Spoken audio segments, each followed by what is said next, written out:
Dossier Boukangalonzo, cette fois-ci, ce sera au niveau de la Cour de cassation. Nous allons essayer d'en parler avec Maître Chingej, quid de la compétence de cette haute juridiction. Bienvenue, Maître. Merci. Voilà, dans une coprésentation de Floyd Dantoto, bienvenue. Merci, David. Voilà, Maître, on vous a reçu plus d'une fois sur ces plateaux. Vous aviez évoqué que ça sera difficile que cette affaire soit certainement transmise au niveau de la Cour de cassation, mais aujourd'hui, c'est déjà la Cour de cassation qui s'en est saisie. Votre réaction? Évidemment, c'est comme j'ai parlé en son temps qu'il était difficile que le dossier Matata Pogno soit déposé à la Cour constitutionnelle, mais ça l'a été. C'est de même. Parce que ce qui est difficile n'est pas impossible. Nous sommes dans l'impossible maintenant. Ce qui est fait, c'est l'impossible. Mais ça ne cadre, ça ne ressort d'aucune disposition légale pour justifier que ces dossiers atterrissent à la Cour de cassation aujourd'hui. C'est comme qui dirait qu'après la Cour de cassation, ce dossier pourrait atterrir à nouveau dans les bureaux de l'IGF ou d'un autre OPJ de son rang. Donc pour nous, c'est l'impossible maintenant et ce n'est pas régulier. Alors comment expliquer un dossier? Déjà, il y a même un arrêt de la Cour constitutionnelle. Il y a déjà d'autres juristes qui disent il n'y a aucune cour qui soit au-dessus d'une autre. C'est que lorsqu'une cour se déclare incompétente, l'autre pourra certainement s'en saisir. Évidemment, c'est le principe. Lorsqu'une cour se déclare incompétente, une autre cour peut être saisie. C'est le principe. Et nous savons qu'aucun juge ne peut se saisir de lui-même. Parce qu'ici, il s'agit de la Cour de cassation. Il ne s'agit pas d'un parquet. Donc la Cour de cassation ne peut pas se saisir. Même si un juge de la Cour de cassation vous voit en train de commettre une infraction, il ne peut pas se saisir de lui-même. Il doit être saisi. Qui doit saisir? C'est lui qui doit le saisir. Ça peut être, comme dans le cas d'espèce, c'est le parquet. C'est là où le problème réside. Donc la Cour de cassation ne s'est pas encore prononcée. Nous évitons de faire le débat sur elle. Mais nous faisons le débat sur qui l'a saisi. Et c'est le parquet près la Cour de cassation.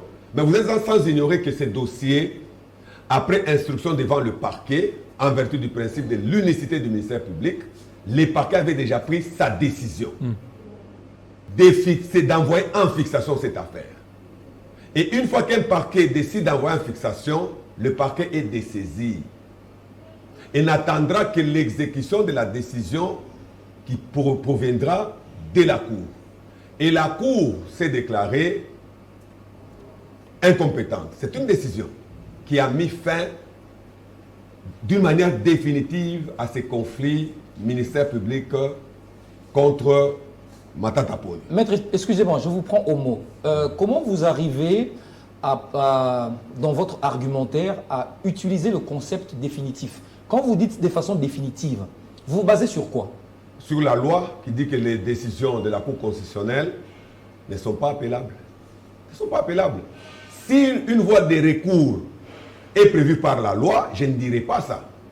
Mais étant donné que la loi elle-même ferme les portes d'une manière définitive, moi je pense que le terme définitif trouve son pesant d'or. Alors, quelle sera l'essence du principe nobis in idem? Parce qu'on a vu, dans un premier temps, ce parquet de la Cour de cassation s'était déclaré incompétent. Et renvoyant l'affaire au niveau de la Cour constitutionnelle, et la Cour constitutionnelle s'est déclarée incompétente. Et alors, c'est quoi? Comment expliquer? Oui, en rapport avec les non-bis in idem, j'ai dit c'est lorsque la Cour de cassation sera appelée à examiner la requête aux fins de fixation en provenance d'un parquet. La Cour ne l'a pas encore examinée. Mais ici, maintenant, nous débattons sur des questions de droit, c'est rapportant ces dossiers déjà. C'est-à-dire pour nous, en vertu de ce premier principe de l'unicité du ministère public, le parquet ne pouvait plus revenir sur le dossier. Deuxièmement, en vertu du principe selon lequel, d'ailleurs cristallisé dans la loi, que les décisions de la Cour constitutionnelle ne sont pas appellables, ces dossiers ne pouvaient plus revenir à la compétence d'un parquet. Nous pouvons prendre le principe aussi de la cristallisation même des faits. C'est l'unique principe qui peut mettre fin à ces débats, c'est dire les faits pour lesquels Matata Pogno est poursuivi sont prétendus posés quand? Pendant qu'il était Premier ministre. Mais vous lisez la loi, La loi ne reconnaît pas à une cour de cassation de connaître des faits pareils. Ce sont les faits de la compétence exclusive de la Cour constitutionnelle. Donc il n'y a aucune autre juridiction qui pourra statuer, poursuivre qui que ce soit, pas seulement Matata Ponyo, pour des faits prétendument commis pendant qu'il était Premier ministre. Parce que c'est là la casquette que Matata Ponyo. Nous prenons également d'autres dispositions énervées de la Constitution. Matata Ponyo, devant la Cour de cassation, qui a initié la procédure de la levée de ses immunités pour que la Cour de cassation se déclare régulièrement saisie de cette affaire. Personne. Et si nous reprenons sa situation d'ancien Premier ministre, la loi est claire que ces immunités ne seraient levées que si le Congrès avait siégé. Et vous et moi, vous êtes d'accord qu'aucun Congrès en RDC n'a siégé pour le cas de Matata Ponyo. C'est pour dire que nous revenons à notre introduction, nous avons dit, ce qui est difficile n'est pas impossible. Donc nous vivons l'impossible. Et en tant que juriste, j'entends que peut-être que j'ai mal consulté les lois, qu'on me réveille aussi pour me dire que c'est en vertu de telles dispositions que le procureur général pour la Cour de cassation est revenu sur les dossiers et l'a envoyé en fixation. Oui, mais il n'y a pas, ça veut dire que Matata jusque-là, on a déjà levé ses immunités, quand bien même le Congrès ne peut pas se réunir. Est-ce qu'ils ne peuvent pas aussi s'appuyer sur ça, dire que ces immunités étant levées, cet argumentaire risque de tomber? Oui, je vous dis que moi je ne peux pas mentir. Moi je dis ce qui est légal, que les immunités de Matata Ponyo n'ont jamais été levées. Parce que, en ma qualité d'avocat de Matata Ponyo, c'est moi qui dois lui donner un conseil. Mais comment je peux lui donner un conseil si je n'ai rien compris? C'est impossible. C'est-à-dire, ces immunités n'ont jamais été levées. Ces immunités seraient levées si le Congrès avait siégé. Parce qu'il était poursuivi pour des faits prétendument commis pendant qu'il était Premier ministre. Donc c'était impossible que l'on parle de la levée des immunités de Matata Ponyo sans que le Congrès ne siège, parce que c'est un droit que la Constitution lui reconnaît par rapport à ces faits. Mais si aujourd'hui il est poursuivi pour d'autres faits infractionnels, je serai le premier à lui donner un bon conseil, dire que non, là c'est légal et c'est normal. Alors maître, si en considérant votre argumentaire, autant ce dossier n'a pas abouti au niveau de la Cour constitutionnelle, autant ce dossier n'aboutira pas. N'aboutira pas. À la Cour de cassation. Et je vous l'ai dit, à la Cour de cassation, les magistrats qui sont là sont très sérieux. Ce n'est pas le fait d'aller accuser quelqu'un qu'on le condamne. Il y a un juge qui est au milieu du village qui doit examiner d'abord l'accusation, d'abord sa saisine, il doit examiner l'accusation avant de se prononcer. Ce n'est qu'ici, chez nous, nous trouvons quelqu'un qui est poursuivi et déjà condamné dans la bouche de tout le monde. Et la présomption d'innocence existe, mais la présomption de culpabilité n'est prévue par aucun texte. Donc on ne peut pas aujourd'hui dire qu'il est présumé, il est présumé coupable. Non. Alors si c'est comme ça... La loi ne traite que de la présomption d'innocence. C'est pour éviter à ce que une personne poursuivie soit déjà condamnée dans la bouche de tout le monde. Alors, si vous concluez qu'au niveau de la Cour de cassation, ce dossier ne va pas aboutir, au regard de votre argumentaire, mais est-ce qu'il y a conscience au niveau du parquet? Conscience dans leur procédure? Bon, moi, je ne peux pas juger de la conscience d'un parquet. Moi, je juge des actes posés par le parquet. Et j'ai dit que ces actes ne reposent sur aucune loi. À moins que l'on réveille la matière du droit et que l'on me présente des dispositions pour que moi, à mon tour aussi, j'ai le temps de conseiller à mon client. Alors, dans ce cas, il y a des hypothèses. On peut dire, soit on sait qu'on ne peut pas, soit on fait un forcing. Quel est le rôle d'un juge? Le juge est là pour aussi casser l'arbitraire du parquet. C'est parce que l'arbitraire du parquet aussi existe. N'avez-vous jamais appris qu'on a arrêté quelqu'un pour rien ici, à la police comme devant le parquet? Ce sont des erreurs qui arrivent. Le parquet peut commettre des erreurs parce que la justice est instrumentée par des humains comme vous et moi qui peuvent commettre des erreurs. Et là, nous sommes devant une erreur grave, très grave, qui ne peut être réparée que par un juge. Voilà. C'est ça le rôle du juge. Alors, on va revenir. On prend la première vidéo. Il y a des vidéos qui ont été certainement sélectionnées. Et puis on revient. Le 15 novembre donc de l'année 2021 est une date historique dans les annales de la justice congolaise. Ce jour-là, la plus haute juridiction du pays, à savoir la Cour constitutionnelle, a rendu son premier arrêt en matière pénale en application de l'article 163 de la Constitution, dont voici les termes. J'ouvre les guillemets. La Cour constitutionnelle est la juridiction pénale du chef de l'État et du Premier ministre dans les cas et conditions prévus par la Constitution. Je ferme les guillemets. Lorsque nous disons en application de, c'est dans le sens que le ministère public près la Cour constitutionnelle prétendait. Mais en réalité, par sa requête en fixation d'audience du 27 août 2021, déférant le Premier ministre honoraire Matata Ponyo devant la Cour constitutionnelle et par son premier réquisitoire adressé aux deux présidents des chambres du Parlement le 28 avril 2021, le ministère public sollicitait les autorisations des poursuites judiciaires et invoquait l'article 166 de la Constitution qui dispose comme suit. J'ouvre les guillemets. La décision de poursuite ainsi que la mise en accusation du président de la République et du Premier ministre sont votées à la majorité des 2/3 des membres du Parlement composant le Congrès suivant la procédure prévue par le règlement intérieur.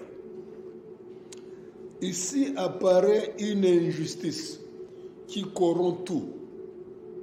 Cette disposition concerne les personnes clairement désignées. Voilà, des personnes clairement désignées. Oui. Maître, vous avez suivi? Évidemment, je suis. En langage facile pour ceux qui nous suivent, parce que généralement, ce sont ces genres de questions qui nous sont posées régulièrement. Mais juge et Premier ministre et Zanani, juge et Premier ministre, finalement, et même les personnes intellectuelles se posent cette question et ils pensent que ça établit ou ça institue l'impunité. Les juges du Premier ministre, comme celui du Président de la République, en vertu de l'article 163 de la Constitution, ce n'est que les juges constitutionnels. Et j'ajoute que les juges pénals, parce qu'ici il s'agit d'une affaire ou matière purement pénale. C'est les juges de la Cour constitutionnelle. En dehors de ces juges, ces deux personnalités n'ont pas d'autres juges. Alors les juges de l'ancien Premier ministre, alors dans ce cas? Les juges de l'ancien Premier ministre, Oui. si l'ancien Premier ministre est poursuivi pour des faits commis pendant qu'il était Premier ministre, c'est les mêmes juges en vertu du principe de la cristallisation des faits. C'est au moment où on commet l'infraction. Je vous ai même dit une fois ici que si aujourd'hui je suis un civil, demain je deviens militaire et que l'on doit me poursuivre pour des faits pénaux commis pendant que j'étais civil, mon juge ne sera jamais le juge militaire. Ah bon? Même si à ce moment-là, au moment des poursuites, je suis déjà militaire, ça sera les juges civils parce que le principe de la cristallisation des faits jouera. C'est un principe sacré du droit et c'est universel. c'est connu de tout le monde. C'est connu, même dans l'inverse. Un militaire qui change, qui devient civil, et il doit être poursuivi pour des faits commis pendant qu'il était militaire, c'est le juge militaire qui va l'entendre. C'est un principe, c'est connu, c'est universel. Donc aujourd'hui, nous avons affaire, comme le professeur l'a dit, c'est en rapport avec l'article 163 de la Constitution. Il a son juge naturel. C'est le juge de la Cour constitutionnelle. Et c'est constitutionnel. Donc, aujourd'hui, prétendre le poursuivre devant la Cour de cassation, mais les faits, parce que j'ai lu la citation en prévenu, les faits, se sont cristallisés pendant qu'il était Premier ministre. J'ai dit que c'est scandaleux. C'est scandaleux et nous nous battons tous les jours pour construire un état de droit. Pourquoi c'est scandaleux? Il faut expliquer aux gens qui vous Non, suivent. c'est scandaleux. Pourquoi? C'est comme si on vous prenait aujourd'hui tel que vous êtes et on va vous soumettre devant un juge militaire. On ne peut pas. On ne peut pas, parce que vous avez votre juge naturel. Et la Cour de cassation a un rôle important. Parce que quand nous prenons les juridictions de l'ordre judiciaire, c'est la Cour de cassation qui vient en tête. Toutes les juridictions militaires et civiles sont chapeautées par la Cour de cassation. Et elle joue quel rôle? C'est la Cour de cassation qui met en paquet toutes les décisions rendues par les cours et tribunaux, qui les cristallisent et en fait des jurisprudences pour que tous les citoyens jouissent des garanties lorsqu'ils sont poursuivis pour les mêmes faits déjà rendus par le passé. C'est ça la jurisprudence. Un juge qui doit entendre un citoyen congolais aujourd'hui peut se référer. Et la juridiction qui a cette mission-là de récupérer ces décisions-là, de les cristalliser et d'en faire, de réunifier notre droit que nous construisons tous ces jours ici, ne peut pas laisser passer cette erreur.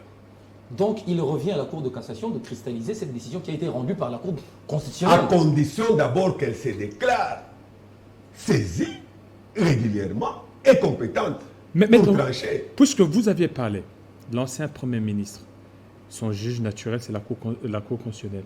Mais au niveau de la Cour constitutionnelle, c'était déclaré incompétente. C'est ce que je venais de dire ici. Oui. Cette décision n'est pas appellable. La Cour constitutionnelle s'était déclarée incompétente. Alors, dès lors qu'elle s'est déclarée incompétente, c'est qu'il y a une autre Cour qui pourrait être compétente. En vertu de quelles dispositions légales? Parce que nous ne venons pas en droit pour inventer ce qui n'existe pas. Vous comprenez? Nous venons pour interpréter ce qui est prévu par les législateurs. J'aimerais, c'est ce que j'ai dit, qu'aucun juriste sérieux, et je le répète toujours, ne dira le contraire de ce que j'ai dit.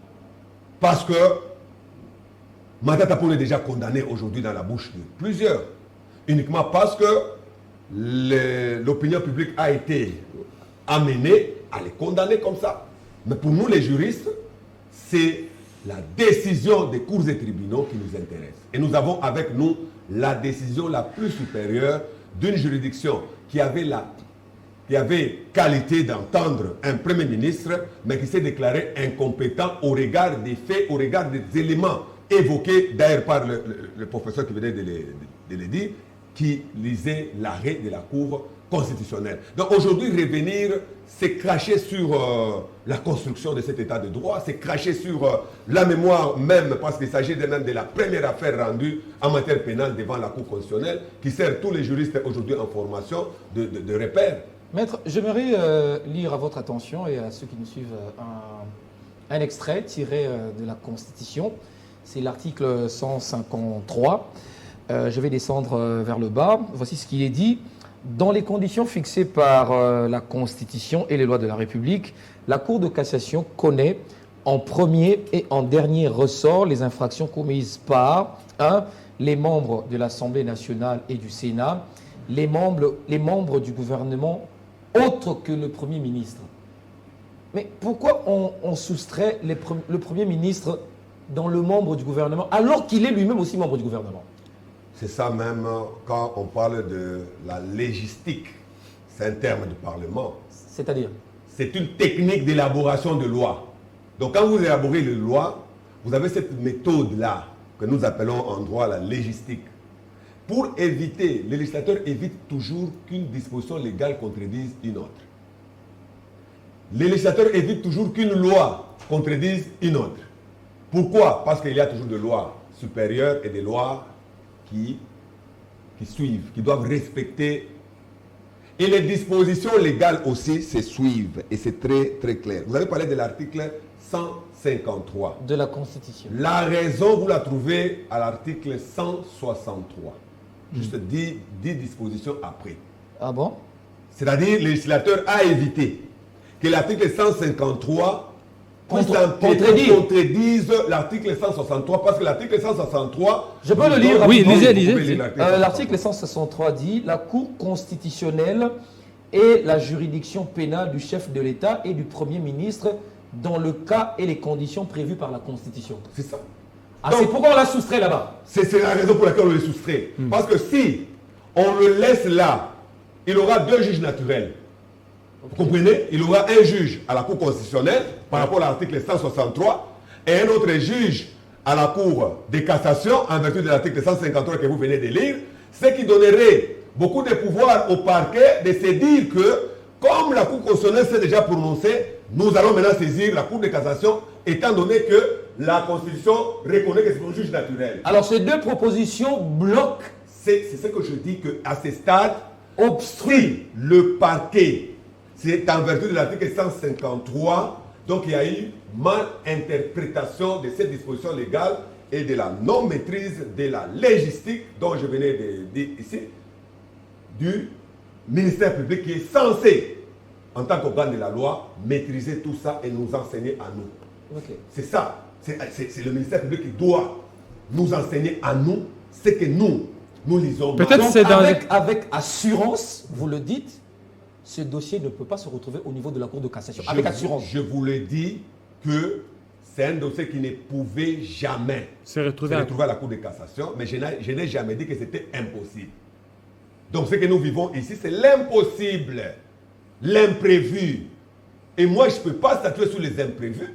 Moi, je statue sur ce qui est prévu par la loi. Il dit que c'est un sénateur. Et finalement, j'ai l'impression que les juges arriveront à cette compréhension. Effectivement, parce que les juges appliquent la loi. Les juges n'appliquent pas les décisions du ministère public ou des partis devant lui. Les juges n'appliquent que la loi. Comme les juges de la Cour constitutionnelle, les juges les plus courageux et les plus honnêtes et les plus sérieux, qui a dit uniquement le droit.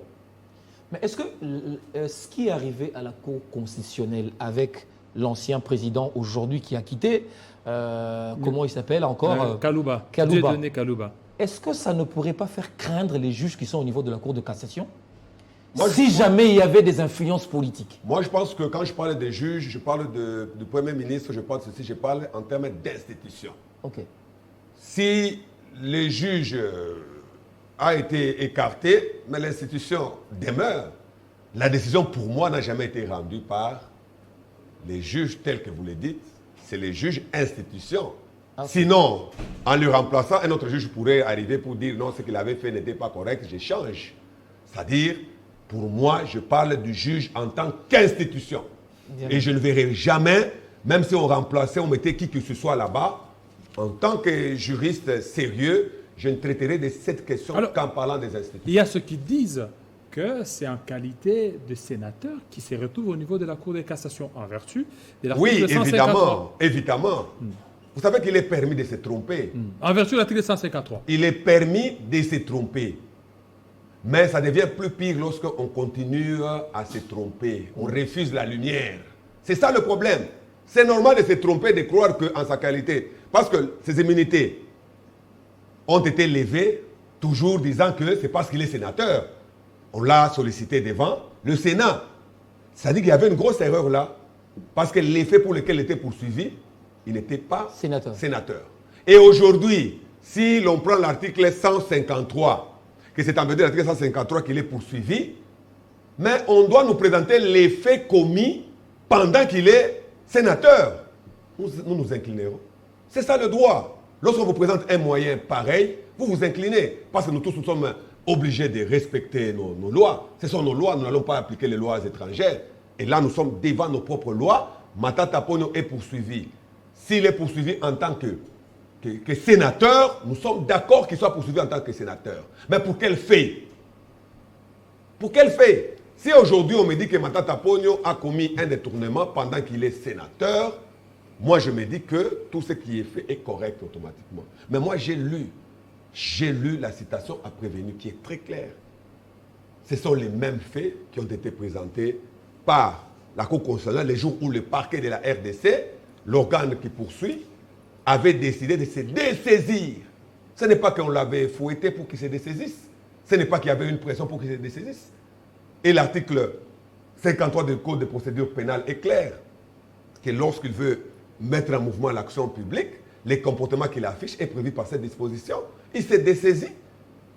Et s'étant dessaisi, il n'a qu'à attendre l'exécution de la décision du juge. Mais le fait de récupérer de lui-même encore le même dossier, c'est un manque de respect devant la Cour constitutionnelle. Voilà, on prend la deuxième vidéo, on revient. La Cour de cassation est-elle compétente pour juger un ancien Premier ministre pour les infractions commises dans l'exercice ou à l'occasion de l'exercice de ses fonctions? La réponse est non. Et une réponse affirmative violerait frontalement l'article 164 de la Constitution. La deuxième question est la suivante. Puisque le procureur général, près la Cour constitutionnelle, voudrait poursuivre un sénateur, est-il sûr qu'il demeure compétent devant la Cour de cassation, même en cas d'autorisation de poursuite? La réponse est négative. Et il devrait être le dernier à ne pas le savoir, car il est l'organe de la loi. Et plus que tout autre citoyen, il a l'obligation de connaître la loi, qui est sa seule autorité, et qu'il doit respecter et faire respecter. Un officier du ministère public qui ignorerait la loi ou qui, la connaissant, la violerait intentionnellement, commettrait une injustice grave, souvent irréparable, qui rendrait le procès pénal inefficace et discréditerait l'état de droit qui est censé être notre pays. Voilà. Alors, maître, j'ai l'impression que c'est seulement vous qui avez l'impression ou qui constatez que c'est grave. Non. Que c'est grave. Ce n'est pas seulement nous. Tous les juristes sérieux. Tous les juristes sérieux. Mais tous ne sont pas appelés à se prononcer. Est-ce que avez-vous déjà échangé de ce sujet avec quelques-uns de vos collègues et qui estiment que ce sont des gravités et des violations énormes du droit? Il vous arrive? Vous êtes sans ignorer que je suis patron d'un cabinet qui n'est pas le moindre, d'abord, et qui forme des avocats dans 4 provinces de la RDC. Ce qui veut dire d'abord, chez moi, au niveau de mon cabinet, les juristes échangent sur les questions. Et si je quitte mon cabinet, le 80% de mes contacts sont des juristes. C'est-à-dire, dans tous les milieux que je fréquente, nous échangeons. C'est seulement que ces juristes-là ne sont pas censés se prononcer sur ces dossiers. Ils ne sont pas censés. C'est ça les juristes. Moi, je ne me prononce pas si je suis l'avocat de Matata Pogno. Ce n'est pas que vous allez voir tous les juristes passer et commencer à parler. Mais quand même, tout le monde connaît que la loi dit ce que je suis en train de dire là.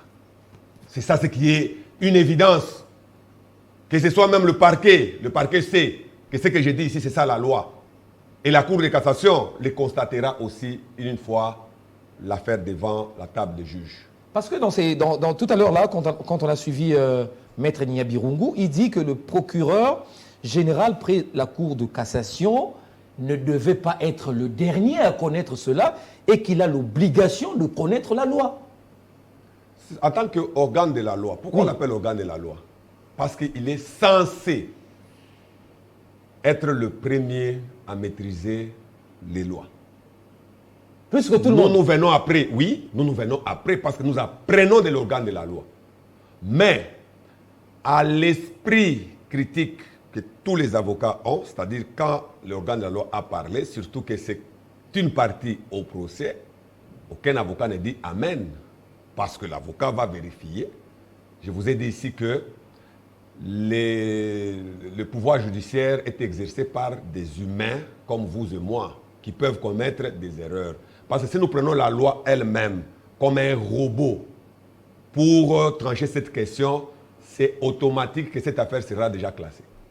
Si aujourd'hui, nous prenons nos lois, nous les mettons dans un robot, Dans des machines. dans des machines, programmé à ne dire que la loi, je vous dis que cette machine-là dirait tout simplement que cette affaire est à classer. Alors, organe de la loi, l'organe de la loi viole.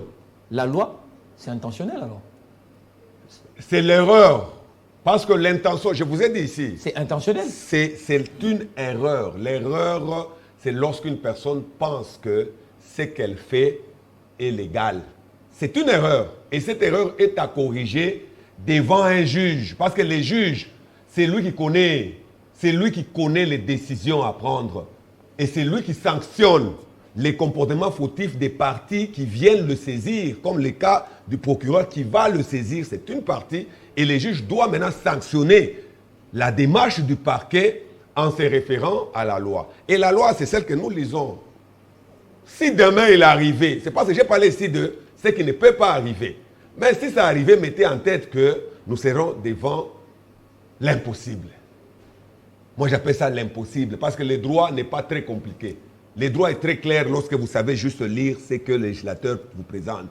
Le droit, c'est une affaire très, très, très facile et très simple. Ça ne peut compliquer que lorsque on associe au droit une autre intention qui n'est pas celle du législateur. Parce que nous disons toujours le texte et l'esprit du texte. Donc le législateur, c'est aussi un esprit. Comme quand on lit la Bible, nous disons toujours il y a un texte, il y a également l'esprit de celui qui anime. Et le législateur aussi, c'est un esprit.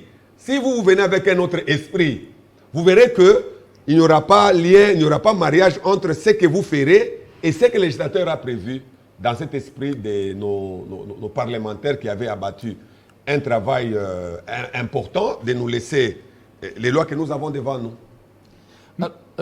Oui. Allez-y, maître, alors, pourquoi d'abord il eut besoin d'éclater la Cour suprême en 3 juridictions aujourd'hui?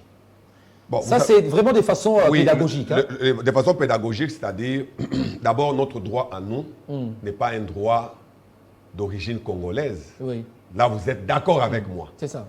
Notre droit provient, nous sommes de la famille germano-romaine. Exact. C'est-à-dire, nous suivons toujours l'évolution de ce qui se passe dans cette famille-là. C'est ce qu'aujourd'hui nous avons le droit au HADA, nous ne l'avions pas hier.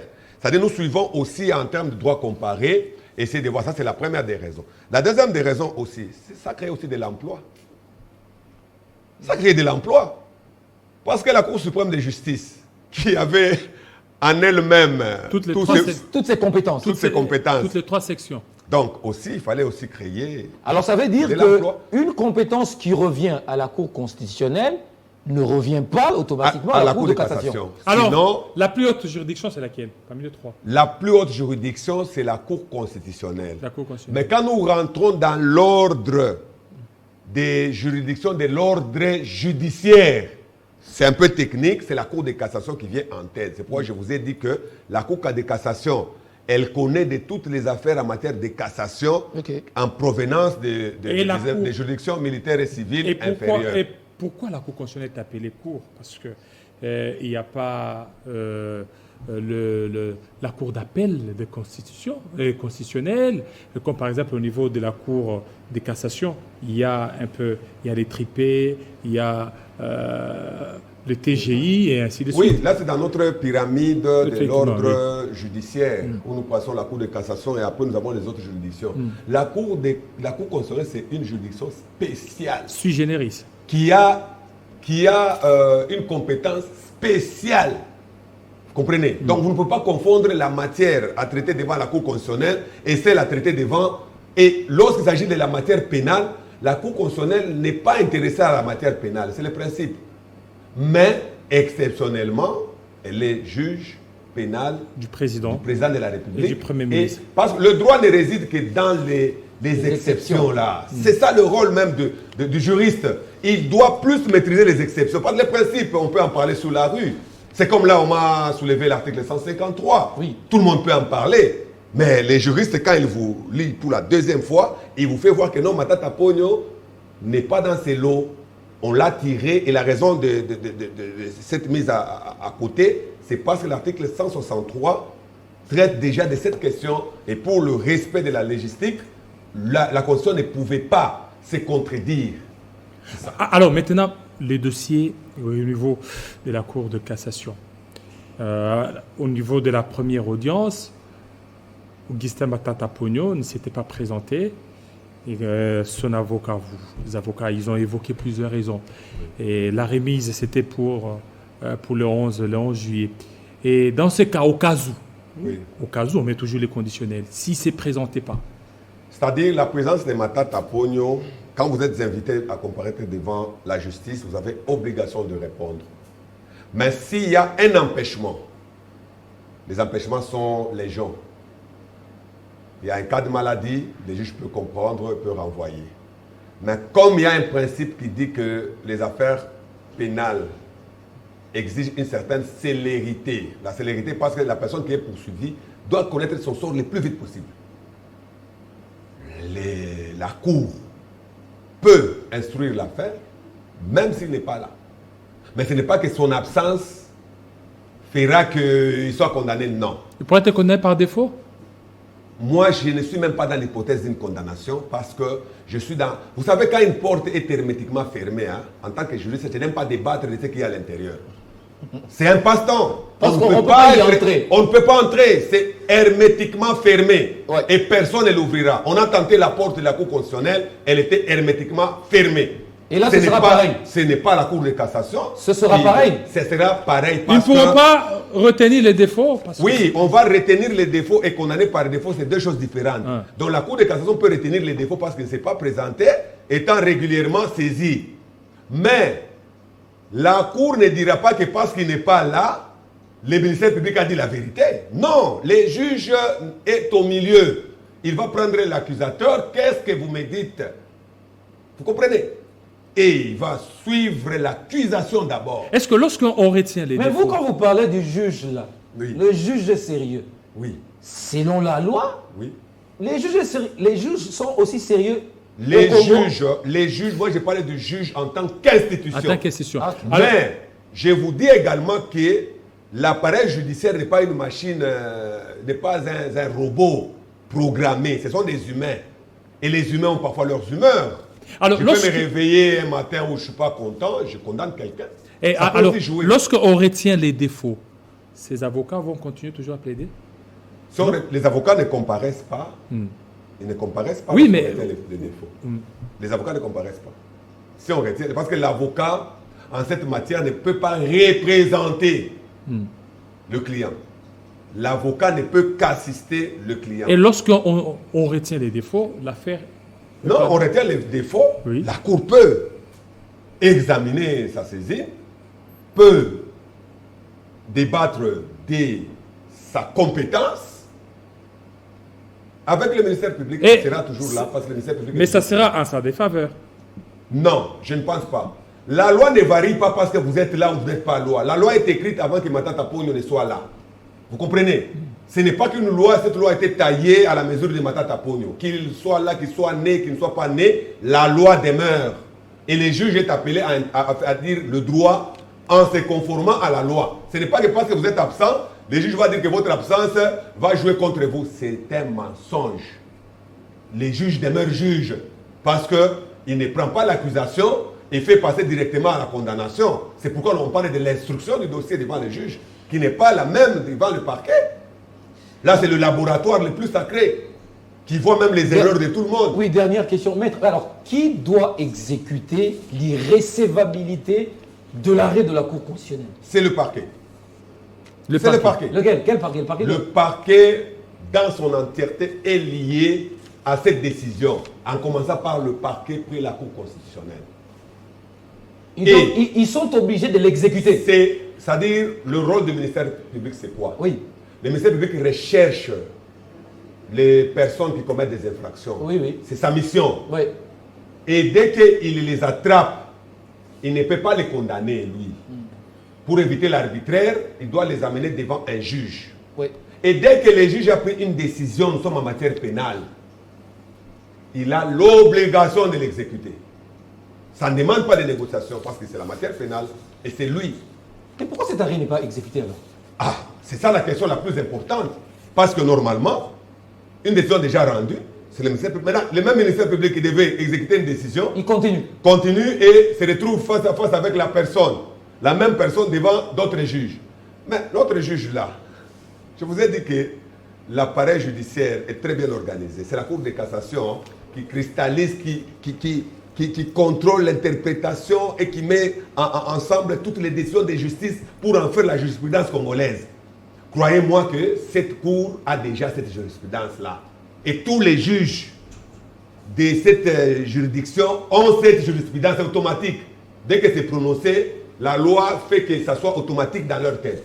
Voilà. Vous comprenez? Que le ministère public ait accepté de l'exécuter ou non, cette décision de la Cour constitutionnelle est dans la tête des juges de la Cour de cassation. Merci beaucoup, Maître Tchingej, de votre passage. Merci à vous, Floride Zantoto. Merci. Donc, Matata Rola allait pour lui. Moi, c'est le conseil que j'ai toujours donné. Premièrement, il a ses immunités. Et de deux, cette affaire, pour lui, c'est un non-lieu. Voilà, on attend. Merci, Maître. Pour très bientôt. Merci. Merci à vous, fidèles téléspectateurs. Restez branchés sur Télé 50. À très bientôt.